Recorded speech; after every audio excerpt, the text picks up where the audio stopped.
Welcome to episode 372 of the Game Deflators Podcast. My name is John, and I am joined by Ryan. Hey, everybody, here at the Game Deflators Podcast, we like to talk about games. We've recently picked up games we're currently playing, and we jingle bells Batman smells in this week's Inflation Deflation Challenge. So this week we're playing some Batman Returns on the Super Nintendo to continue our Christmas adventures. Yeah. What else are we talking about, though? So this week we shine the bat signal on the 2025 Game Awards. Then we talk about why gamers are tightening their utility belts when it comes to game spending. And we wrap it all up with a bow with Batman Returns in the Inflation Deflation Challenge. And of course, you can find us on thegamedeflators.com. You can also find us on social media at Game Deflators, on X at The Game Deflators, on Instagram, Facebook, Threads, and Blue Sky. We're also on YouTube, so go ahead and watch our crappy gameplay footage. Although my Stellar Blade footage has actually been pretty good, Ryan. Been doing pretty well that game. Nice. You can also find prior recordings on there, shorts, all that good stuff. And then we are a podcast as well, so go ahead and like, subscribe, comment, everything that comes with your favorite podcast applications. All right, let's kick it off with our pickups. Books. Books Is what I always tell my wife I'm getting her for a present. She asks, what are you getting me for Christmas? I say, books. That's usually what my wife wants too, as you can see with my background here. So first one, this one right here. Eberron. Eberron, yeah. So this is Eberron Forge of Artificer, new rules expansion book for D&D. We got that's an alternate cover. We also got Forgotten Realms, Heroes of Faerun. These came in. That's got to be an alternate cover too, right? That is an alternate cover. Actually, that's a sick cover. Yeah, that's a pretty sick Do cover. you have any regular covered items? I do, from books when they started releasing, when it was just the original covers. But these new books have like pretty cool original covers in addition to alternates. So like that Eberron one has an artificer with like a stone. I forget whatever the hell it's called. The for steel and whatnot that blacksmiths use. You know what I'm talking about.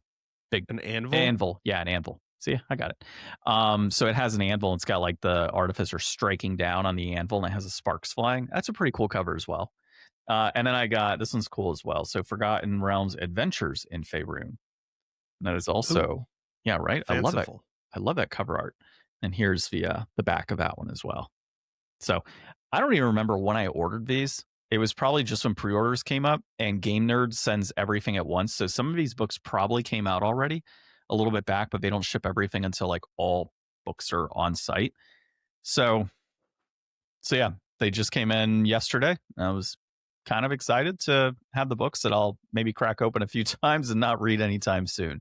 But right. I do dig into those whenever I'm trying to find like additional information for campaigns. That's usually where I'll go. Yeah, they're great to use. Like, I'm going to take this little thing from here and this little thing from here. Yeah, exactly. So those are my pickups. I guess we'll go into the D&D update. Geez. From this past week. So you didn't get to join, so you're kind of hearing this fresh for the first time. So I've got my notes. Hold on. Need some water here. I'm just getting over something. So if I sound a little stuffy, I have been sick for like the last 3 days. I've been hit or miss. Like I have had like the little bit that's kind of residual from when I was sick, but it doesn't help that the weather keeps changing as well. So one day it's like 60 something for the high. Yesterday it was 80, and then it's like dipping into the 40s. Like it's ridiculous right now. Okay, so D&D update. All of the players were in the Badlands still. If you remember the last, I guess the last episode, right, or last session, Nock grabbed a shrieking mushroom, which created an alarm, and then creatures came running in to attack you guys. One of those being a Gorgon. And so the group did pretty well, except Seeker failed his rolls and turned into stone and blew up. And when he blew up, he destroyed the Gorgon and everything else. We also had the return of Erixus, and your character was having back issues, so he stayed back for a little bit. Erixus came in, and Thomas, all right, who plays Erixus, decided he was going to fireball the room. And it was a classic, like, how big is the room? Well, the room is this size. Okay, I cast Fireball. Well, it's an awfully small room, Thomas. You're going to hit multiple people. Well, I said I cast Fireball. I was like, well, all right. So he cast Choices fireball. were made. Yeah, he knocked out a number of creatures. Like there was no issue with the fireball. So those creatures went away, no problem. Seeker turned to stone. The way we played it out is after he blew up, okay, he lost all of his normal materials and he ends up back at the swamp. And a professor had seen him and said, okay, well, here's a trench coat and some underwear and a crossbow. Teleport you back to where you were. Man, never trust a professor in the swamp with a trench coat and a spare pair of underwear. So that's what he had. That's a recipe for disaster. Actually, no, he was naked. He was naked. And the reason he was naked is because Fez, Ginny's character, took a piece of like loincloth and wrapped it. So now Seeker, he like used some sort of magic to create like boots and he looks like a barbarian in a trench coat right now. So it's great. Interesting. Yeah, so he lost his like multicolored trench coat because it blew up, but all his magical items survived, and he ends up like right at the entrance of the Badlands, and they find him, and he's like, what the hell happened? You know, because he doesn't remember what's occurring every time he blows up, and so that was that for those characters. They ended up into a laboratory where they opened up a box, and a bunch of like hands flew out, you know, like Addams Family hands, but it was like tons of them. And they started wrecking the entire lab, putting out this nauseous gas, and in the process knocked over a jar that had a flame skull in it. Turns out it was a student. Yeah, it was a student that Murgaxter turned into a flame skull as part of an experiment. And so Thomas's girlfriend has been coming to sessions. I was like, well, here, you're a flame skull now. So she's playing a flame skull. And so that you guys have a flame skull kind of going with you throughout the Badlands right now. And there's a D&D game that has like a flame skull that follows you around. Yeah, we also had one in Avernus. When we did the Avernus campaign, there was a flame skull in that one too. So the group ends up in this like basement area, and they see what is it that they saw? Let's see, I have the minis here. These guys, if you can see that, a ghast. It just looks like a guy. Yeah, it's a ghast. So it's got like a long ghasts tongue. are horrible with like they're the ones that just paralyze you, right? Ghasts are like, no, they don't paralyze you, but they eat like necrotic flesh and stuff. The way they're kind of like a zombie, but like bulkier and faster. And they have like these large tongues. So I have them. They're like, you know, in this cave system is kind of like guards. Well, the group gets rid of a ghast. They just like demolish them with several spells. And when they enter into this room, this like spear of blood comes out of nowhere and hits the wall and shatters. And they're like, well, all right, we pissed somebody off. And they kind of walk slowly in. And it's an Auric who is a blood mage. And he essentially starts a battle with you all. And he's got like buckets of blood around him. And he's shooting spears of blood at everybody and just manipulating, like he's making everybody's blood boil and all these crazy things to try and reduce the HP. So after a certain point in time, that battle ends. He's like, all right, stop. Like, we're done. I'm not going to die for Murgaxter and his schemes. What's funny enough, the group never asked his name. So you technically don't know this character's name. And essentially, he says, look, I'm just going to give you all the information. Let me live. I'm out. And they're like, well, you're a member of the Auric. And he's like, yeah, I was cast out as a member of the Auric. I crossed a line that you don't cross to be able to get my powers. So he had to have murdered people to be able to get his blood mage abilities, essentially. And so he's like, look, Murgaxter's in this part of the area. He has a ritual going on. It's going to take about a week. He's in the middle of it right now. If you kill me, the only thing you do is make him stronger. So he's like, you let me live and I'll go on my way. And I've given you information, but he's going to be doing it in about a week's time. Group's like, okay, cool. And so they head back to Strixhaven knowing that it's going to be a week and you guys rest up. There's a whole group there. It's funny because when you get there, nobody knows like what's actually happened. So like I had a banner that said, at least you tried. And there's students like taking down the banner of at least you tried to put up, hey, Heroes of Strixhaven on the background. Because they're like, yeah, we had multiple banners up because we just weren't 100% sure what was going to happen at the end of this. And so, yeah, you have a week's time. And I asked the characters, like, what type of downtime things would you like to do prior to heading out to the ruins of Caer-Dune, where you're going to have the final battle. And to celebrate the final battle, nice. yes, I have a frog in a wizard hat. That's awesome. I've Yeah. seen shirts like that online. That's sick. Dude, so you made it seem awfully like the video game part of the video game where it's like, hey, if you go beyond this point, you can't go back. Like it really seemed like that when we were going to the Badlands. I didn't think that we would get like another not like I didn't even think we would get another long rest. Like I was like, I gotta keep my spells because like we're going to the boss and this is gonna be over. So technically, you could just go. So I gave the characters an opportunity. I said, look, now that you Well, know you it's made a it a week. week. Yeah, no, that's how it is in the book. I was like, now that you know it's a week's time, you can choose to go right now, or you can wait up. Of course, the group's gonna be like, yeah, we'll wait up, and game plan. However, if the book did not give you the opportunity of a week, it would TPK. There's no way you would have completed the final battle. You would have TPK'd. So, yeah. So it's going to be fun tonight. You guys are going to have a good time. I'm excited. Right. Yeah, I'm really excited about it because we finally finished this damn campaign of Strixhaven. I've been so over it, dude. Like for the longest time. But we'll see what happens. And then my wife is planning on doing a separate campaign for a few of us here in person for a while. And then after that, I don't know, I might run something else. I'll talk to you if you want to do virtual again with us. But yeah, ultimately, I'm deciding if I want to do like the Studio Ghibli one that I'm looking at, or the other option was to finish, and everybody's actually been asking about this, to finish the one that you started years ago and rerun it via Into the Abyss or Out of the Abyss campaign. Oh God. Yeah. So I've got my wife wants to do it. She's like, I want to start it from the very beginning. Joel has already read it. I was not big on that campaign, honestly. Well, you were not big on it from a DMing standpoint, right? Yeah. So I don't know. The group is interested in maybe maybe a lot running of work. that. Yeah, the group is interested in running that campaign. I obviously know quite a bit, having played with you in that one. The other thing being is I really like demonic worlds when it comes to D&D, so I'm able to kind of piece those things together quite nicely, I feel.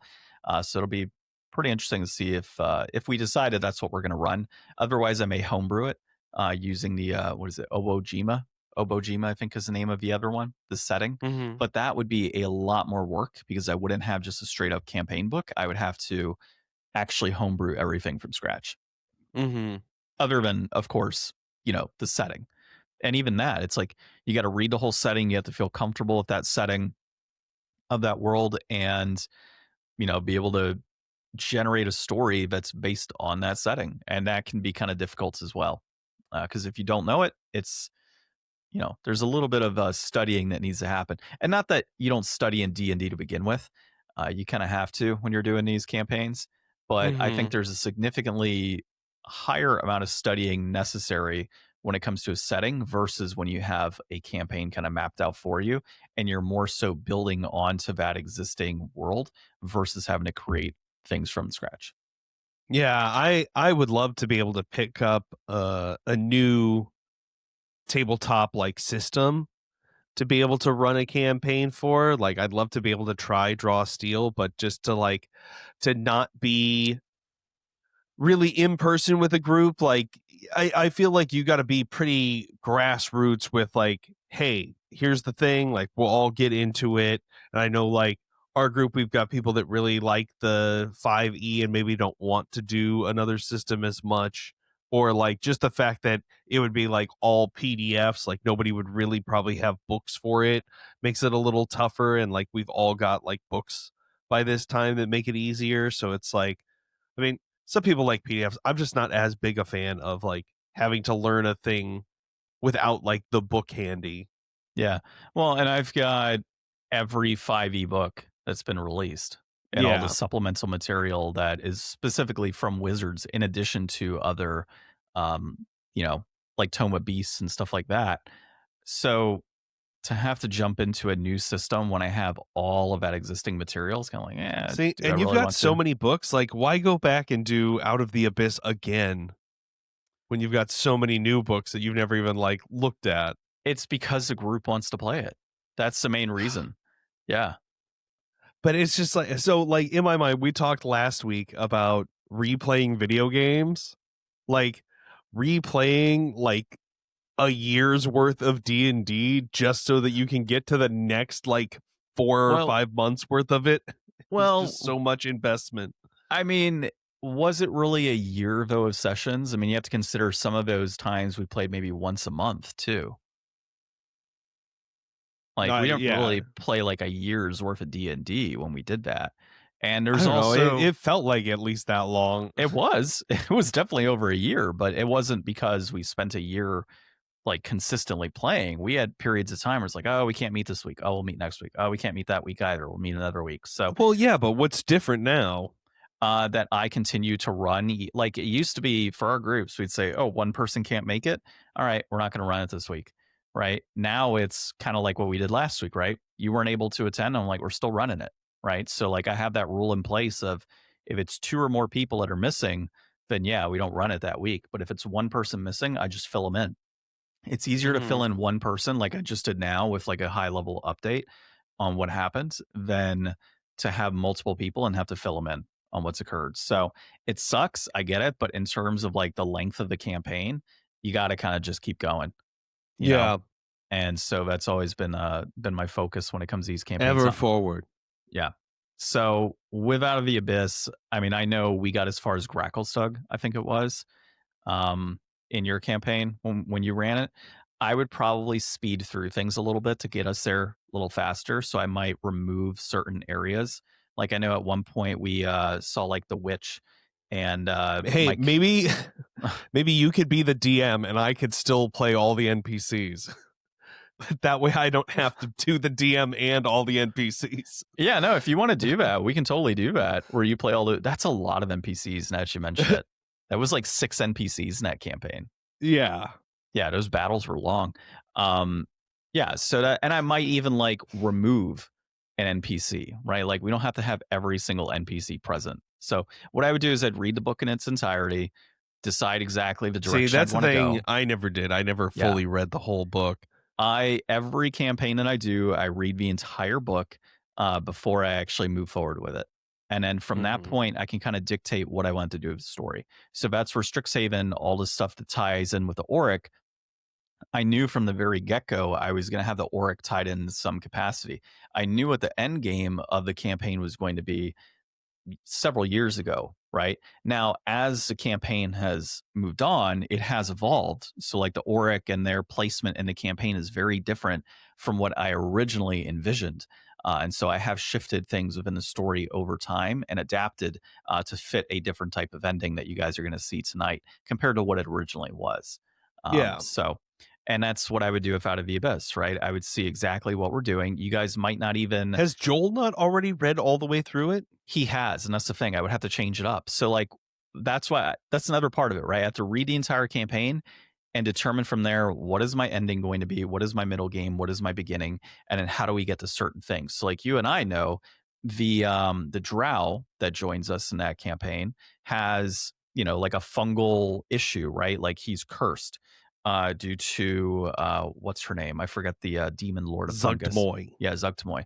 So you know, we know from that he's got this thing and he's trying to spread that particular fungus, right? To have her influence take over the party. So Joel knows all that, but what I may do is say, all right, this character actually is influencing it. Or maybe that character doesn't have anything to do with that. And Zugtomoy's influence is coming from other directions. So those are things that I would do to kind of shift things up. Well, and like the point where I popped him, like you could pick any other timeline. Yeah. I don't know if it has branching paths or not. It might. And if it does, I'll do a different branching path. All right. So there's a lot of different things that I could do with the book to kind of shift it around. It's not ideal, but if one person has already read it all the way through, I do have to do some stuff to kind of shake it up. And then he's gonna be like, whoa, hold on, that doesn't happen in a book. It's like, yeah, exactly. That doesn't happen in a book. I had to make that up to have it be fun for you as well. So there are surprises for the other characters. So but enough of that. Let's look at what I'm currently playing. So my wife and I are at about 70% through Prince of Persia right now. So we're almost done with that game. And before I get into the next game that we're going to play, I am still playing Stellar Blade, so I just beat the Stalker. So I don't know where the heck I am in the game, but I'm just enjoying it. I'm along for the ride. You know what? We're in like this metro station of some sort, How many and hours deep? we'll see. I got 10 playthroughs, about 45 minutes, probably about 5 to 6 hours in to the game. It's about a 20-hour game, I think. So about almost a third of a way through the game, and I'm enjoying it, man. Like the battles are pretty challenging depending on which one, and once you kind of get a feel for the patterns and such, it's pretty straightforward. So I completed the Stalker last night, or the night before I beat the Stalker, and this tonight I might play it some more, or I'll play it on Monday. I'm not sure yet, but yeah, I'm enjoying it. It's good stuff. Pretty decent storyline so far. Just trying to solve for this whole end of the world type apocalypse scenario and what's happened, and free everybody of like the Natibas on the planet, right? And just kind of rid that issue from the planet and allow people to just kind of live again freely. So it's decent stuff. As far as my next game, that'll be my new games resolution, I think.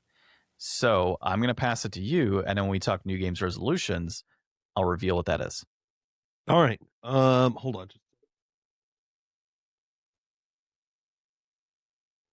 My plucky squire came in.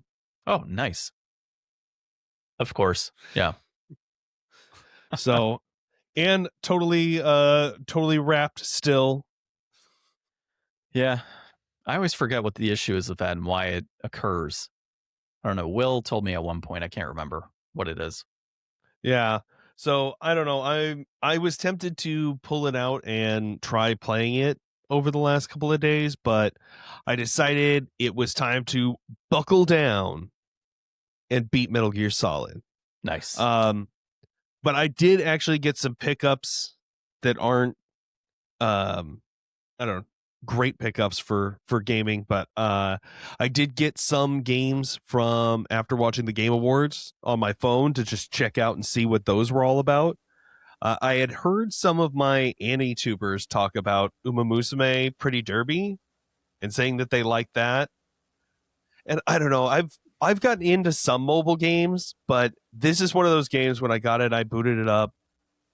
It's just so much like here's a whole tutorial of how to do the thing, and then here's the home screen with like a billion things on it, and it's just like so much front loaded information you have to download that it's just so like I wish it was easier to get into a game than have to have it all like expelled at you like that and be so busy with everything. So I basically got through the tutorial on that and then moved on to check out the next game that I downloaded, which was the Wuthering Waves.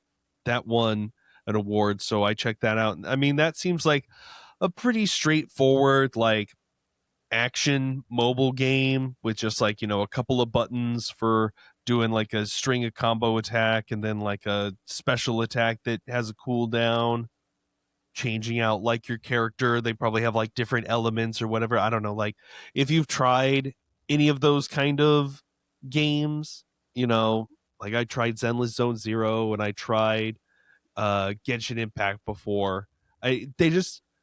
They all feel kind of so like a mobile game, and I'm just not really there for it. So even though it looks really good and it probably is something you can play for a long time, even if you're not going to spend money on, it's probably not something I'm going to get a whole lot out of. So I'm like, who knows if I'll ever even play those again. But I mean, it does give me a chance to break out the Backbone controller at least and, play a little bit of something on my phone. Like I always think I'm going to emulate on my phone and that's going to be like the end all and I'm going to love it and I'm going to use it all the time. And I never do either. There's just something about like gaming on a phone that doesn't feel exactly like what I want to do. Like for some reason, I'd rather hold my Vita than have my Backbone controller on my phone, even though it gives me way more options and fidelity and stuff.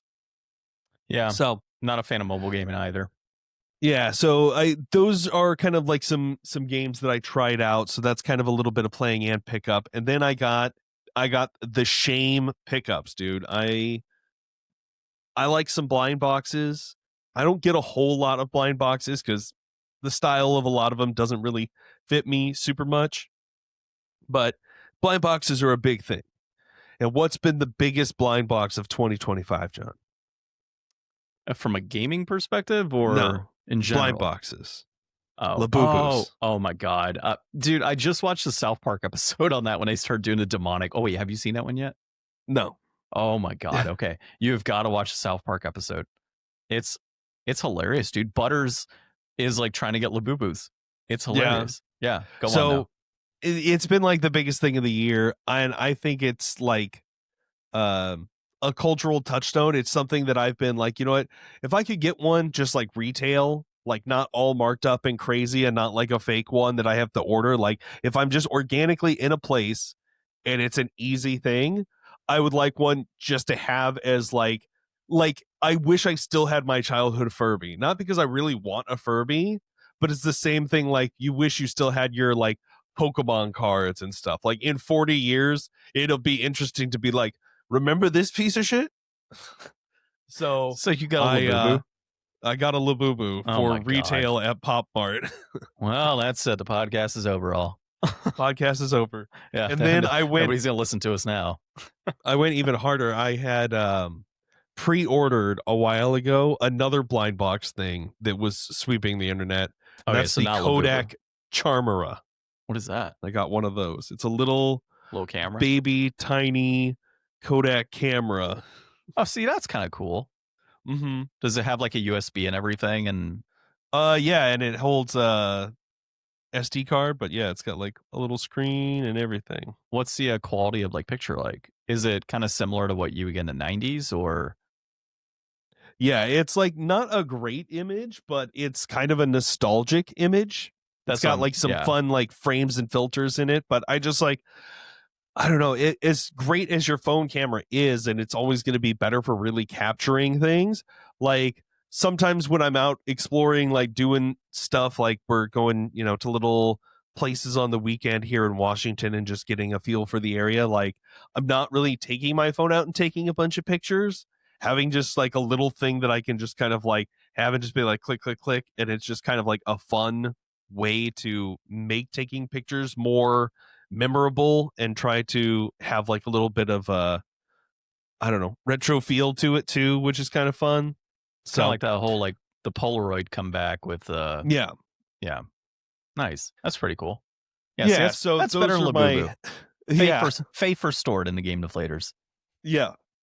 So those are my pickups this week. As far as I played a little bit of that Whirling Waves and Uma Musume. I beat Metal Gear Solid and I played a little bit of Cyberpunk. So we could just go straight into Metal Gear Solid because I didn't really do a whole lot in Cyberpunk. All right. So yeah, Metal Gear Solid, awesome game. Everybody talks about how this game is like legendary. It's always something that I wanted to play, and now finally having played it, I am very grateful for the experience. It is definitely a style and a vision. Like really the first Kojima game that I played much of was Death Stranding, actually. Yeah. So I can definitely see, you know, his touchstones, and I've watched so much content on Metal Gear Solid that, you know, a lot of my favorite YouTubers really like the Metal Gear Solid franchise, so I've gotten a lot of bits and takes of it over the years. Yeah, it's just so cool to see one of the first games that really had the capabilities of being so cinematic and telling a story in this way and being so like visual with the camera and so like kind of giving the villains these like kind of mustache twirling speeches and, you know, having this like cut to video of like the Iraq war or you know whatever. There's like all kinds of political and sci-fi themes of like nano machines and like later on in the story the fox die is this virus that you've been kind of sent there on this suicide mission unbeknownst to you. Like the whole premise of the story is you're going in to stop these terrorists. They've gotten their hands on this new Metal Gear weapon, which is supposed to be this like nuclear weapon to beat all other nuclear weapons. And it's this like robot T-Rex with a railgun that can shoot an undetectable nuclear payload through like a bunker buster like delivery. So it's gonna be able to like silently, untraceably nuke anything anywhere in the world. And that's kind of the premise. But the enemy agents and terrorists that have taken over the facility, you're tied to them through your genes. There's a lot of like destiny and how much of you is predetermined by where you came from, because you and your rival, who's your brother that you don't even really know about going into this, it turns out that you're two halves of the whole liquid snake and solid snake, and your father big boss. Wait until they learn about gaseous snake. Right. Plasma snake. All the forms of matter. So yeah, there's just so much to it. Like it is so complex, and it tries to be deep in a way that I'm glad not all games are, but it definitely has that kind of like, you could get real nerdy about the military and psyops. It feels very much like that type of game and story that you like to see at least get some representation. And it's so cool that it happened, and I really do feel compelled to play more of the story. Like I do want to boot up MGS2 and check that out. And then I think that Delta that just came out, which is 3, I think that's actually like a further back prequel. Yeah. I think that one's like back in the 70s or something. So it's a whole franchise. The actual game itself feels really good to play, like on the PS1. Like I played the whole thing on my PS1 Classic, using the controller, no analog sticks or anything. It's always fun playing a game where circle is select instead of X, and trying to like battle that innate want to select things in the wrong way in certain menus. The emphasis of the game to be able to be like stealth or combat is really fun too. Like I know that like the whole challenge is to be able to like beat the game without being spotted or something. So I don't know how exactly that works with like bosses and like certain triggered events, but I'm sure it's probably just the rooms where you get the options. So I tried to do a mix of both. Like I tried to stealth around as much as I could and just like choke people out, and tried not to get alerted. I was using save states, so I also was able to kind of like power through the game in a way that you're not really intended to be able to. So that's always helpful. Yeah, I really can't recommend it enough. I would definitely pick up the game. I was actually looking the other day and I was like, should I just be like buying all the games that I'm doing for the new games resolutions so that at least I have some type of collection other than just like the random games that I have from like the PS4 and 360 still. Well, if you like And it, my yeah, Switch sure. titles. I mean, it's a pretty cool cover too. Yeah, I mean Metal Gear Solid, so it's like $41.92 for like the classic PlayStation version. I know that they've got others, like there's the Metal Gear Solid Legacy collection on PS3. That's like $46.92, so like that wouldn't be a bad pickup, but I also my PS3 controller well, no, actually I think I ended up getting another PS3 controller because I think the it's on one the was janky. I think it's on the Switch as well. Is it on the Switch also? I'm pretty sure they have a Metal Gear Solid Legacy collection on Switch and PS4. So those are options. So there's lots of options out there to pick it up. Yeah, it's definitely there's definitely some good deals out there for that franchise that are worth looking into. Mm-hmm. So what are you playing next year? Sounds like we both decided on our new games resolutions. Yeah, so I had made a short list of game ideas. Where was that list? I think you sent it on Discord. Yeah. Well, anyways, there was a bunch of games on there. There were some games that I was looking at, like the idea I ultimately came back to was like, hey, this is supposed to be games that I've got it here, I've by the way. never played. Yeah, so your Yeah. games were Guacamelee, Steins Gate, Child of Light, and Danganronpa. You had Eco, Okami, Silent Hill 2, Horizon. The way you spelled this, I'm just going to say it, Diomom's Souls instead of Demon Souls. Demon Souls. It's you spell it Deomoms, Diomom's Souls, and then you got Returnal.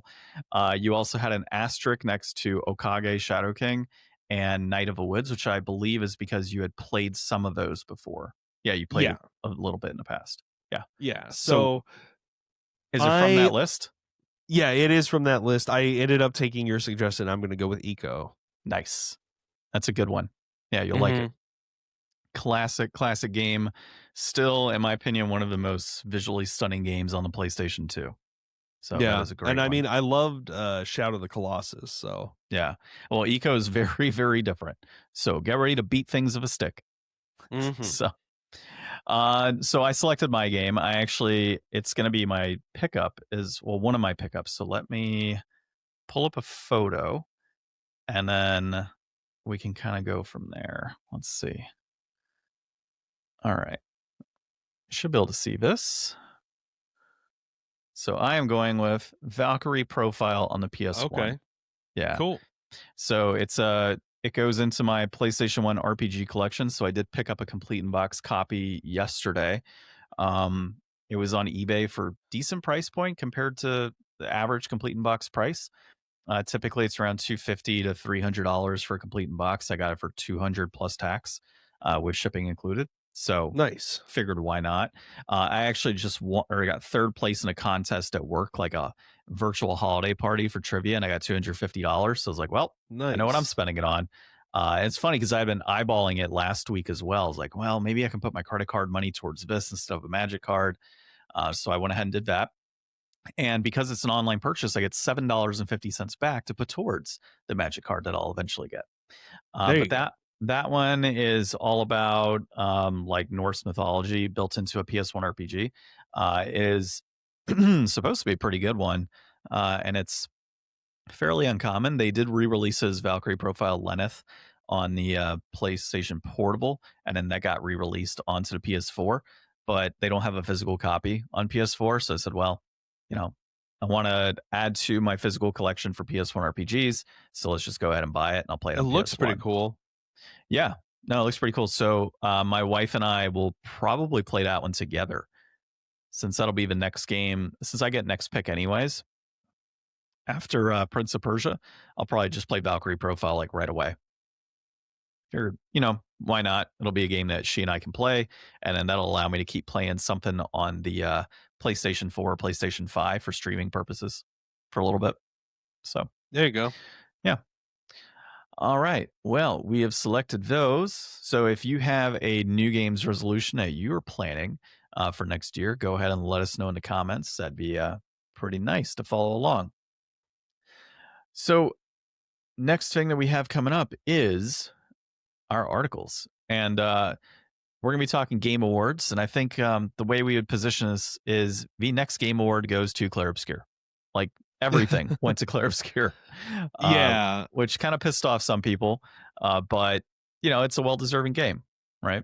So I think, the People's Choice Award went to that Wuthering Waves. Yeah, Wuthering Waves. That's why I checked it out. I was like, what is this that...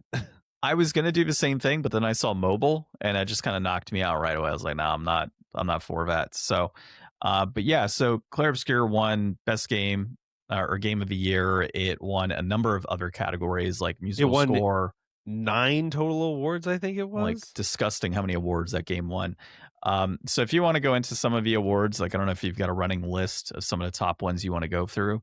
Otherwise, we can just jump into some of the trailers and stuff that we really enjoyed. So I did like the actual presentation. Like they still had to kind of skip through or cluster some awards, but like, I mean, the esports, like I'm fine with them having like all the esports just kind of being read off. And and a lot of the other awards, they were able to at least get, some people to kind of come over and stand by and do just like a little speech real quick. They didn't really get like up on stage, everybody. And I think that that's ultimately where, the balance and, how much award, how much commercial, like we have this kind of talk every year.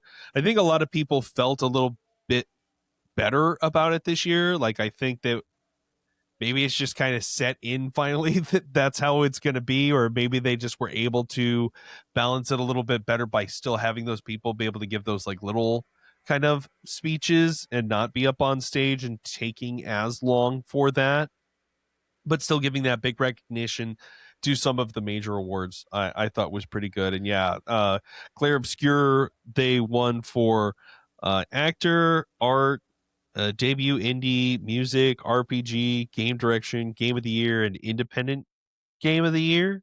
So I guess that's 8 total, I think. So yeah, it's like the most award-winning game, and everybody pretty much knew going in, I think. But it was also a really stacked year. And I mean, there's been a lot of takes this way and that way. I know some people that I've heard, their takes were, I wish that there were fewer categories that it was up for. Like, it definitely deserved the win for like all the categories it was in, but maybe it should have left room in some other categories for some other contenders.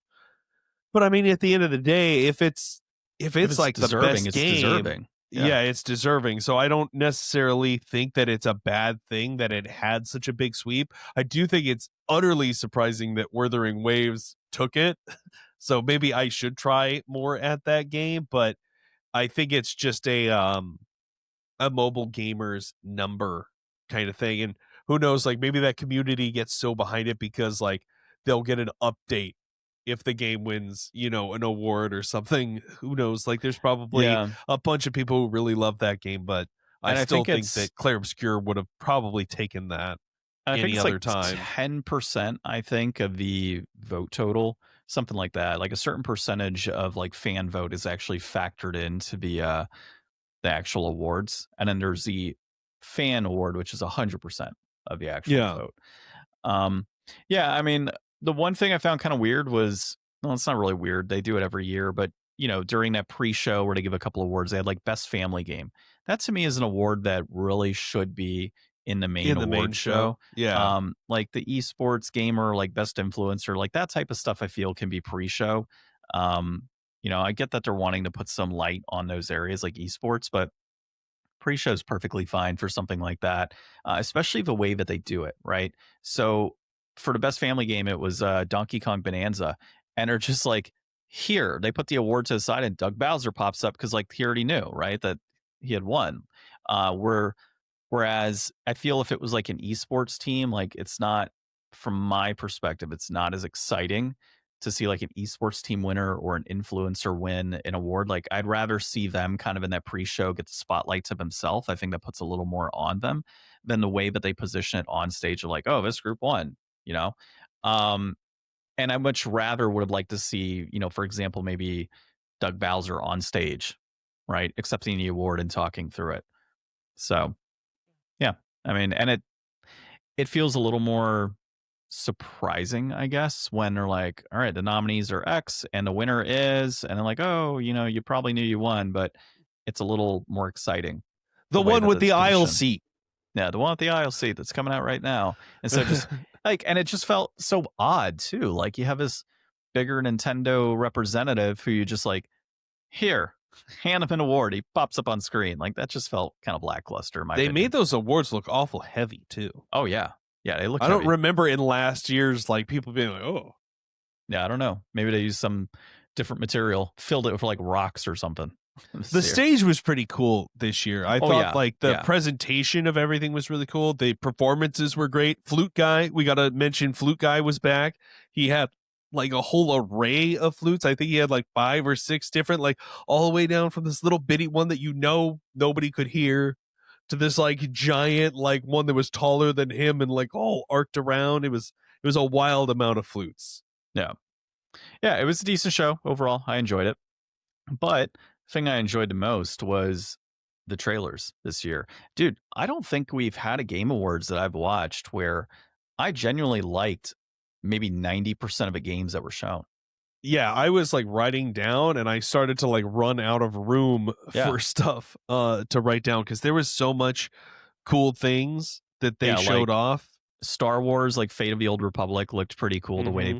the way that was presented for the trailer, but then we got the surprise of the Star Wars Racer, which like the Galactic Racing, which looked awesome. That's actually one that I would probably pick up. And it's See, cool. The way that they have it's like it's in a remote part of a galaxy where there's like no government or whatever, and they've got racing that's occurring in this area, right? And so it's kind of like this underground racing group within the galaxy that has I've no always thought it oversight. would be cool. Like, I love Star Wars, but I wish Star Wars was less centralized around, the characters and the Skywalker family and stuff. Like, I've always thought it would be cool to do like a racing show about like a pod racing team that's like, an underdog scrappy like Oh yeah. racing story. Like that would be a cool series to have. So maybe something like this, if it comes out and does well, could inspire something like that to actually happen, to be able to tell more stories in the Star Wars universe. Yeah, exactly. So I'll just go through and really quick the ones I really liked. The Tomb Raider games look fantastic. I've had a thing for Tomb Raider games in recent years. Um, let's see what else is on the list here. The Shepherd one was it? Lost Shepherd, good Last Shepherd, I think it was the name of that game with the dog and the sheep. That one was pretty cool looking. That's one that I would keep my eye on. That Diablo DLC, man, that trailer was badass for Diablo 4. Not something I'm going to play, but just had to call it out.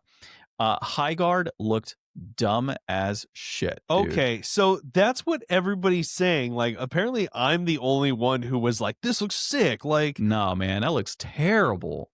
Like, yeah, people are I calling it Concord 2, and I'm just like, man, the devs must be hurting. oh yeah, no, this is. I saw that. I'm like, this is worse than Concord. I was more excited for Concord than I was for High Guard. Like, High Guard looks terrible, dude. It's for me, it's too much going on at one time. It's like be something, not everything. Like it's too much, right? You've got these different groups that have their different powers, and then you've got the guns, and you're trying to mesh it in with a first person shoot. Like it's way too much going on, and it's the last thing that anybody could have cared for. So Well, I think and it's gonna be a total flop. yeah, I heard a bunch of people say it shouldn't have been like the last thing. It No, should have been like in the middle somewhere. I thought it looked pretty cool. I mean, I think that he is really sold on it because he played it. Like he said, he's played a demo of it and he really liked it. So, I mean, it might have more sauce than what people are giving credit. I mean, Apex Legends was the last like online game that I got into. So that's kind of why I was like, oh, this is by like those people. And I know that, everybody really liked the mech games that they did before that, Titanfall. Titanfall. Yeah, Yeah, and I never really played those. yeah. This I'm glad to know that I'm not the only one here, and that you're the only one for once. But yeah, it just looks terrible. So I have zero interest in that game, and yeah, no interest whatsoever. So the other game I saw that I liked was Warlock, but it didn't have any gameplay. That's going to be coming out summer Mhm. of 2026, but that looks intriguing. That's a Wizards of the Coast D&D game. Phantom Blade Zero, I was happy to see more footage for this go around. So that's one that I saw, what was it, Tokyo Game Show Expo, or it might have been Game Awards last They've year. showed it at a few different things. I mean, it's Yeah. been shown for years at this Yeah. point. Yeah. I was happy to see like more information, basically, or more gameplay. Mhm. Pragmata, another one that when I told you, I was like, finally we get to see something else for Pragmata Yeah, we because saw it's been that at so like long. Summer Game Fest like 3 years ago or Yeah. 2 years ago. Yeah. So Lords of the Fallen 2 look pretty good. Um, Gang of Dragon actually looked pretty cool for that trailer. I liked that. What else do we got here? Bradley the Badger. Come on, Bradley dude. the Badger, That looked that good. looked like such a fresh, cool, fun idea to just Mhm. be like, and I know it was a lot of trailer, so you didn't really get to see like what the actual game is really going to be, but just that idea of like platforming in a Souls game or like a character out of their game seem so interesting. And then it has all this kind of like, there's like real footage of stuff in the trailer too. So like what's going on there? It's going to be a wild game, I'm so sure. Yeah. Out of Words 2D platformer that look like artistically it looks like a great looking game, but I also am a sucker for platformers, so that's pretty exciting. What else did we have? Okay. Coven of the Chicken Foot Dude. That's another Dude, one I marked. that looks so good. That I'm looks excited. awesome.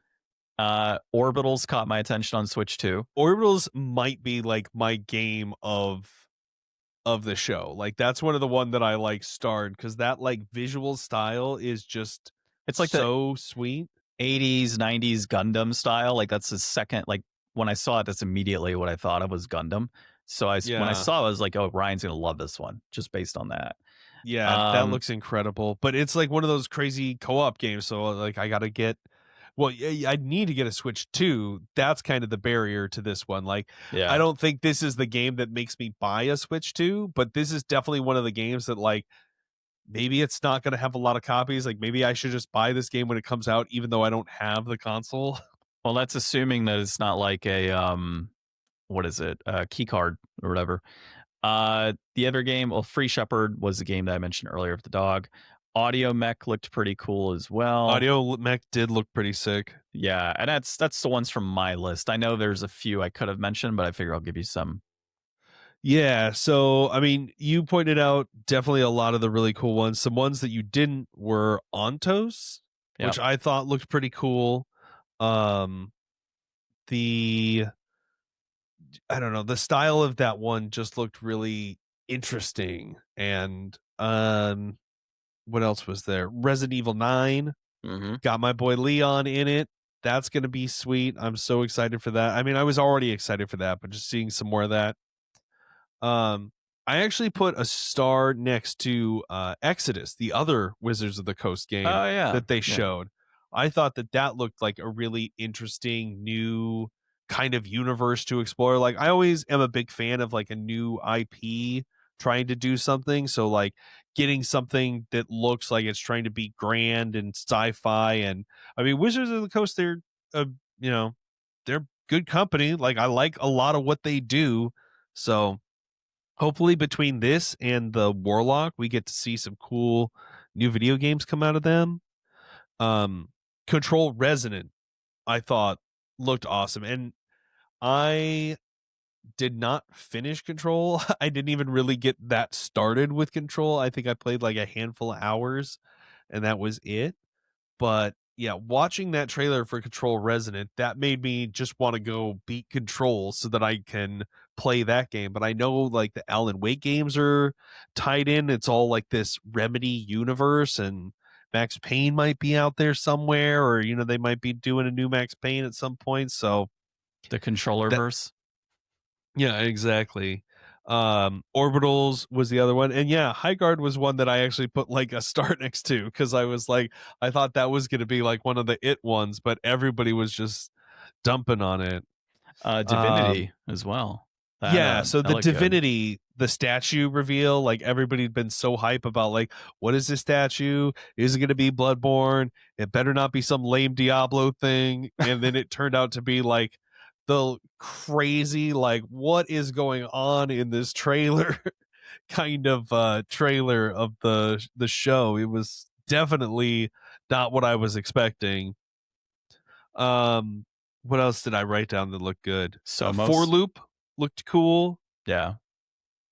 Is it Somos? Is that what it was called? The returnal kind of spiritual Soros. Yeah, Soros. Yeah.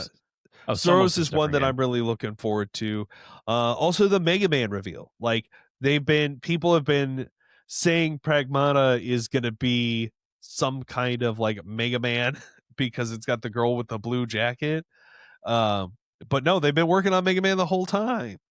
And I'm just disappointed that that's all it is. Like I feel like with 2D Mega Man, like they should just be able to regularly make that. Like there's nothing about a 2D Mega Man that Capcom shouldn't just have been putting out like every 4 or 5 years and just make like a regular Mega Man and then make an X Mega Man like you used to. Just like they should have just never stopped doing that, but then they should have evolved the IP and gone back and done like I wanted like a Mega Man Legends 3 or something, like something different. Like give me these awesome looking Mega Man graphics, but give me more to do than jump and shoot in a difficult platformer.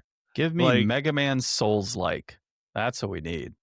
yeah, just something like be fresh with it. Like, despite Sonic's like not performing, as well as you'd hope over the years, man, they have thrown a lot of shit at the wall.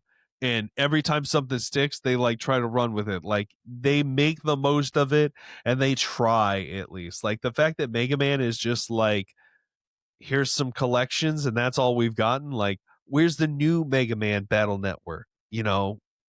Where's the new hotness from Mega Man?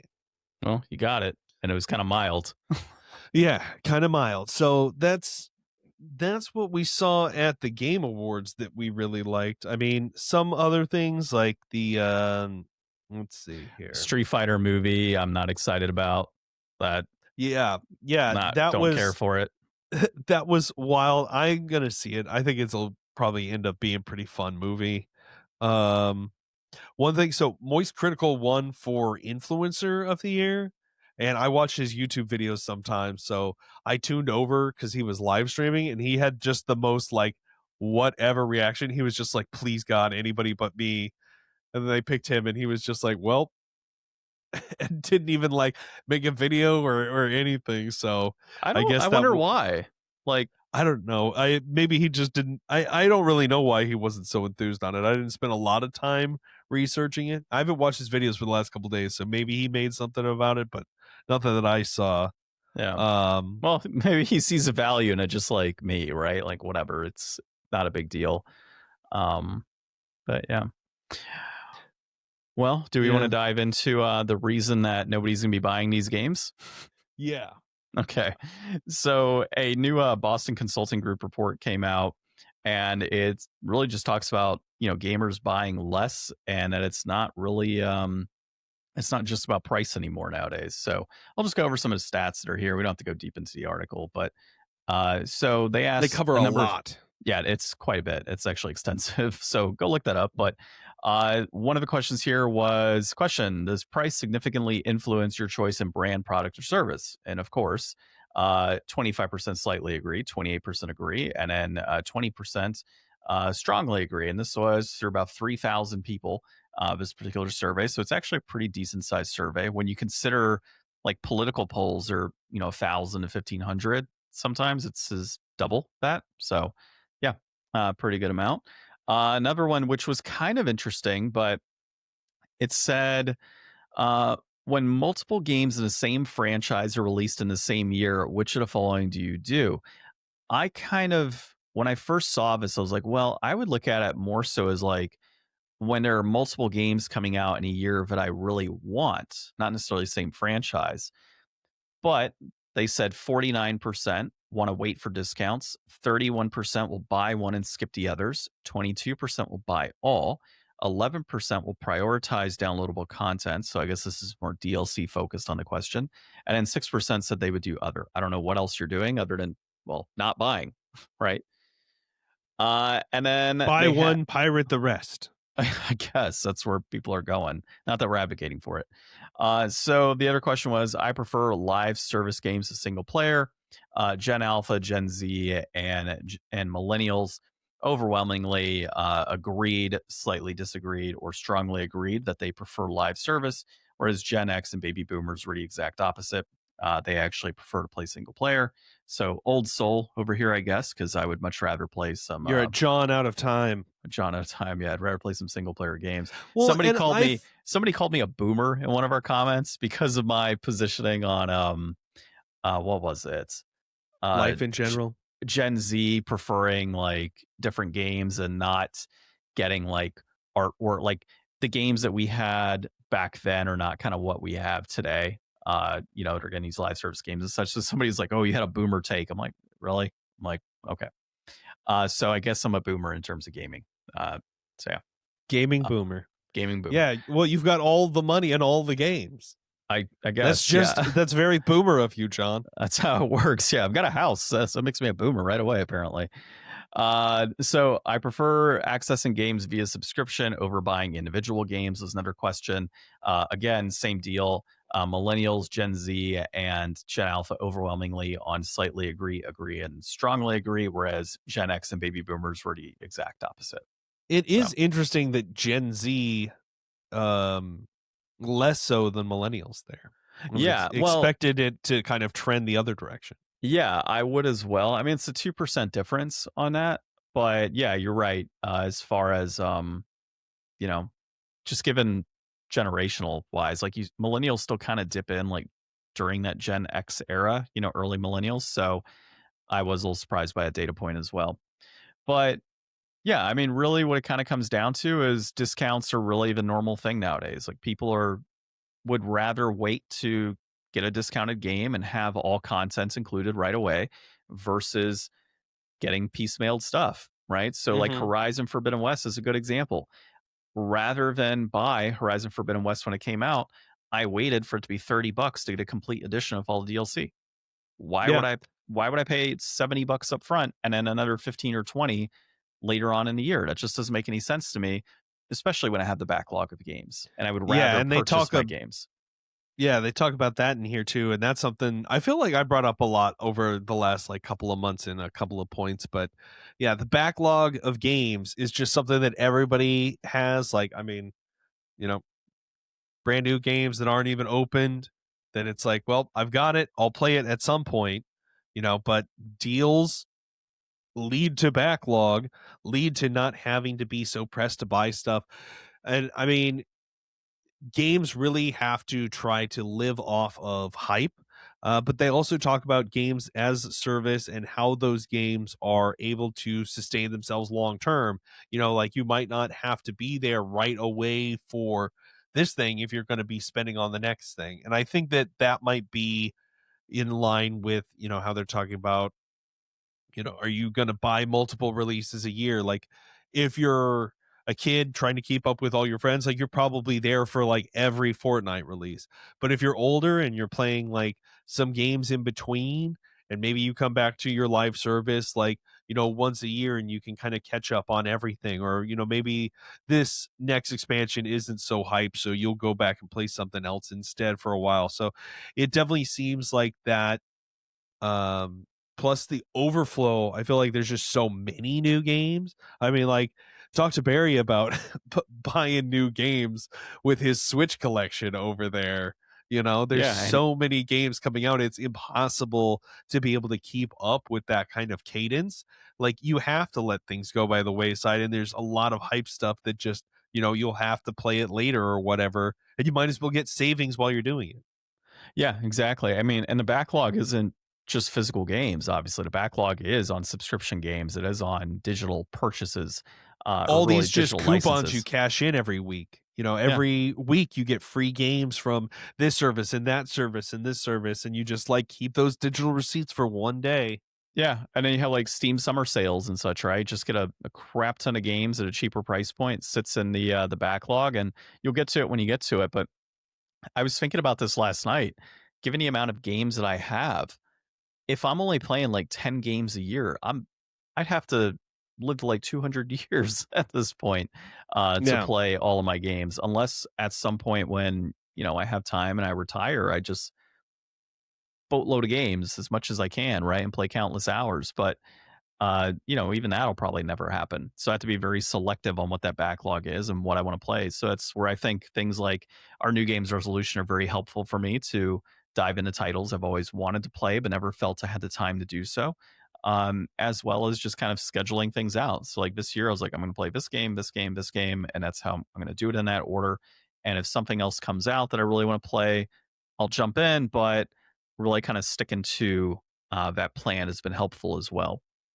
So cool. Well, let's go into our last piece today, which just removed itself from my browser. Let me open it back up. But that is our inflation deflation of the week. Man, my computer decided it wanted to screw around. All right. All right. So You want me to do it? I got it here. It's up now. So Batman Returns on the SNES.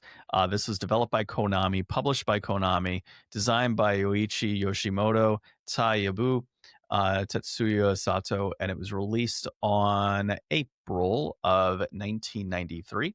It is a beat 'em up with 8 to 9 out of 10 on its average scores. Let the people know what Batman Returns is all about. So you take to the streets of Gotham as the Dark Knight to save Christmas. The Penguin is trying to take over Gotham. You need to fight your way through his circus henchmen, the Red Triangle Gang. Try to save Selina Kyle along with the rest of Gotham. I don't know why the Penguin has a circus gang, but he does. I really thought that would be more of the Joker's thing. Also, they should have been in penguin costumes or like tuxedo suits at least. Yeah, exactly. They should have been a classier level of villain or all bird themed, which is what I probably would have gone with. A bunch of ostrich guys and some, I don't know, just different flamingo birds. Henchmen. Yeah, different birds. That's it. That's what I always associated the Penguin with, was like bird type stuff. Yeah, and then over time they've started to make it look like, no, visually he is more like in that movie with like Mr. Freeze and Penguin and all that came out years ago. Yeah, No, it is that's like forever. I know. I'm referring back to that one in terms of the penguin theme and having penguins tied in.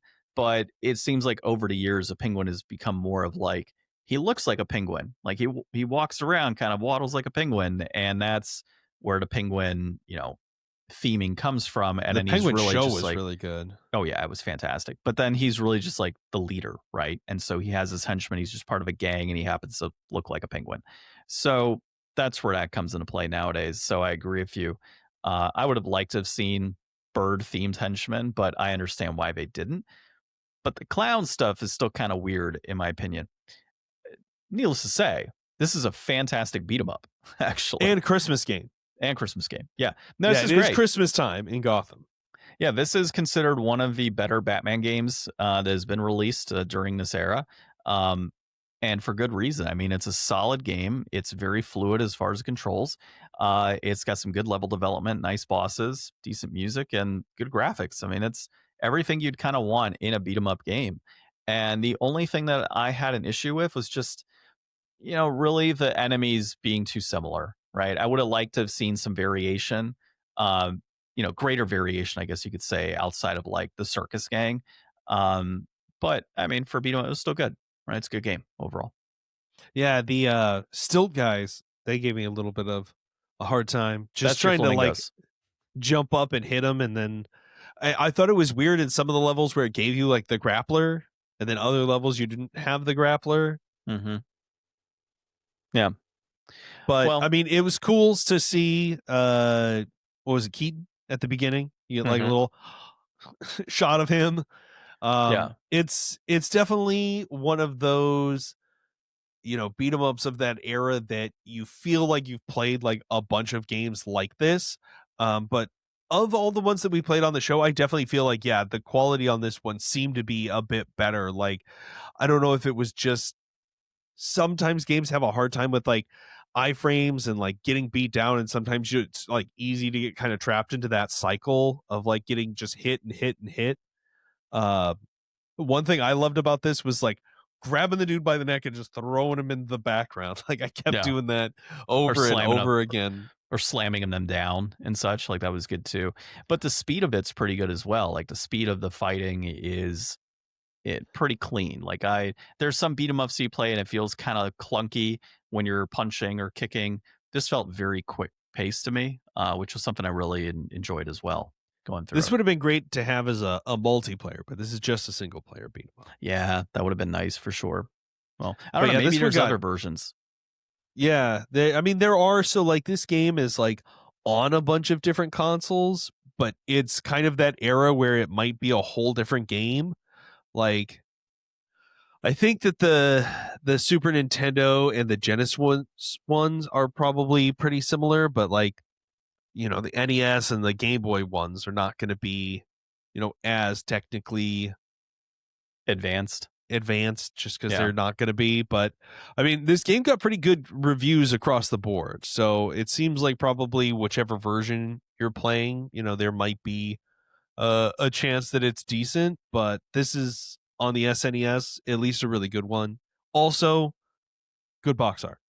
Got to give Yes. it up for a game with good box art. Yeah, for sure. I do have this one on the NES as well. So I have 2 copies. I've never played the NES one, though. So I don't know. Maybe I could look at that in the future. But brass tacks There's in this- always more Christmas. Yeah, exactly. Do Christmas next year. Play all the NES versions of SNES games we played this year. There you So complete in box will run you 115.19. That peaked at 156.28 in February of 2022, along with all video games during that period of time. That price is holding. Same deal here on the loose copy. It's 26.98 right now. That peaked at 30.45 in August of 2022, along with all other games. That is trending down in price. So for us, it's a short game, but I think it's worth it. I would say I'm going to go deflated here. I think that given that $30 price point, people were looking to pay during a time where it really peaked, and it's still hovering just like $3.02 under that. I think $30 is probably fair for this game. You're getting a very quality beat 'em up. It's got like 6 or 7 levels, I forget, but I think it's 8. yeah, so it's got a decent amount of levels, and for what you're getting, you can compare it to other beat 'em ups that are coming out in the modern era that are probably going to be priced about the same price point. I think it's worth it. I think it's worth jumping into and playing through on the Super Nintendo. Yeah, definitely. I mean, and if you could find this between like 25 and $30, if you find it on that like low 25 end, you got a good deal. Yeah, I think And so. this is a game that like, because it's well reviewed and because there are so many beat 'em ups, I have a feeling over time, like, games are only going to go up. Eventually, this is going to be one of those ones where it's like, it's going to be in the middle. Like, it's not going to be the really good ones that are really expensive, and it's not going to be the garbage ones that are really cheap, but it might be one of those ones you want. So maybe now's the time to act. Yeah, it's an affordable beat 'em up that is of good quality, right? So we'll hit this with the just right. Oh, okay. I was putting deflated, but we can go just right. Yeah, 25 to $30. That's Okay, where it's cool. at. All right, we'll do just right. That's fine. Yeah. All right, cool. Do you have a plan for next week for a Christmas game? No, but we have a week to think of it. We do. Yeah, less than a week. We got to get it done because we Less than a week to think of it. We record Thursday now, so special Sunday recording, just given with the Game Awards. But all right, until then, this has been episode 372 of the Game Deflators Podcast. My name's John. I'm Ryan. And thanks for listening and watching.